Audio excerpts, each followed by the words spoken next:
दुःख त गर्नै पर्छ यार, पसिना त बगाउनै पर्छ।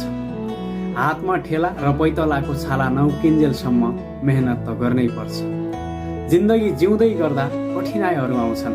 समय र परिस्थिति सँगसँगै बाध्यता र आवश्यकताहरू पनि आउँछन्। बेला बेलामा जिन्दगीले रुवाइरहन्छ, दुःख दिइरहन्छ। भनिन्छ नि, आँखाबाट आँसु नबगाएसम्म प्याज त काटिँदैन भने। यो त एउटा जिन्दगी हो। बेला बेलामा दुःख नपाएसम्म, कठिनाइ नझेलेसम्म, बाध्यता र आवश्यकताको सामना नगरेसम्म यति सजिलै जिन्दगी कसरी कट्न सक्छ? भोलि सफलता पाउनु छ भने त्यो सफलताका लागि आज परित्याग त गर्नै पर्छ। सफलता त्यति सजिलै र कठिनाइ नभोगेसम्म कसैलाई पनि मिलेको छैन।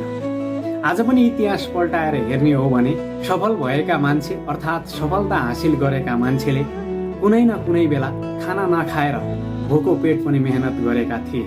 घाम असिना पसिना केही पनि नभनेर दुःख गरेका थिए अनि मात्र सफलता हातमा आएको थियो। भनिन्छ नि, गलत पासवर्ड हान्दा मोबाइलको लक त खुल्दैन भने गलत तरिकाले काम गर्न थाल्यो भने सफलताको ढोका कसरी खुल्न सक्छ? गलत तरिकाले काम कसैले पनि गर्नु भएन। सही तरिकाले काम गर्नुहोस्। भोलिका दिनमा इन फ्युचरमा तपाईँको सफलता अवश्य पनि तय हुनेछ। गन्तव्य तपाईँको हो, तय गर्ने तपाईँले हो, सफलता तपाईँको हो।